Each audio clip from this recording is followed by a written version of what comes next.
from chains to change. The story of Paul's transformation.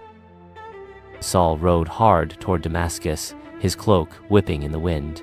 His heart burned with rage. He had made it his mission to destroy the followers of Jesus, the so-called Christians. He had dragged them from their homes, thrown them in prison, and even approved of their deaths.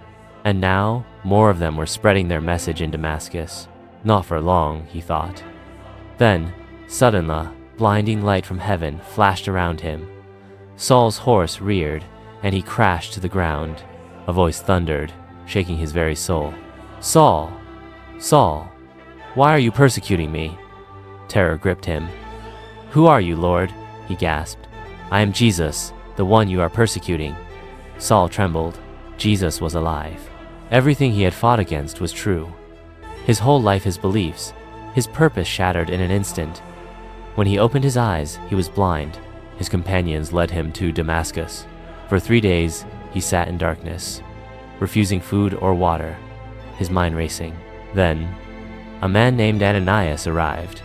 Fearfully but obediently, he placed his hands on Saul. "Brother Saul," he said, "Jesus has sent me so you may see again." Immediately, something like scales fell from Saul's eyes. He could see not just with his eyes, but with his soul. The persecutor became the preacher. The destroyer of Christians became their greatest defender. Saul, now known as Paul, spent the rest of his life spreading the gospel, facing prison, beatings, and persecution for the very faith he once tried to destroy. The lesson we learn: Paul's story is proof that no one is too far gone for God. He was violent, full of hatred, and blinded by pride, but God still had a plan for him. He thought he was doing right, but he was walking in darkness until Jesus opened his eyes.